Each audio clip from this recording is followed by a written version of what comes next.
তোর চোখের পানি শুনবি রে ও বেইমানি। আচ্ছা দিদি ভাইদের বলছি একটু হাতে তালি দিয়ে হোক না সবাই মিলে, জায়গাটা খুব সুন্দর লাগবে কিন্তু। আর একটু আনন্দ না হলে কি মনে হচ্ছে বলবো? রাগ করবে না তো কেউ? তাহলে বলবো আমি, মনে হচ্ছে যেন শোক সভা বসেছে। কেউ মারা যায়নি তো কারোর ঘরের? যায়নি তো? এখানে আনন্দের জায়গা, সবাই মিলে একটু আনন্দ করতে এসছে।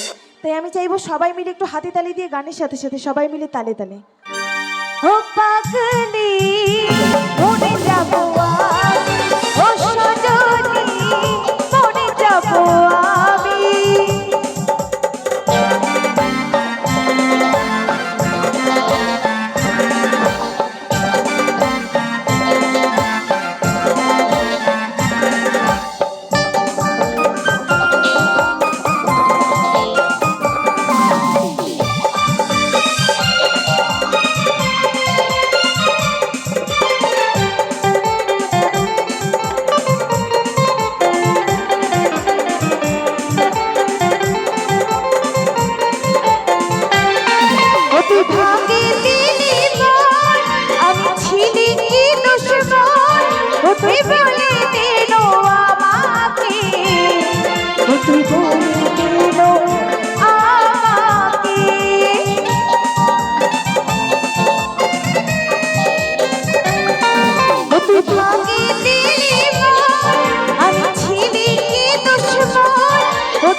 পাগল হয়েছিল কাজল শুনে রে ও পাশারি।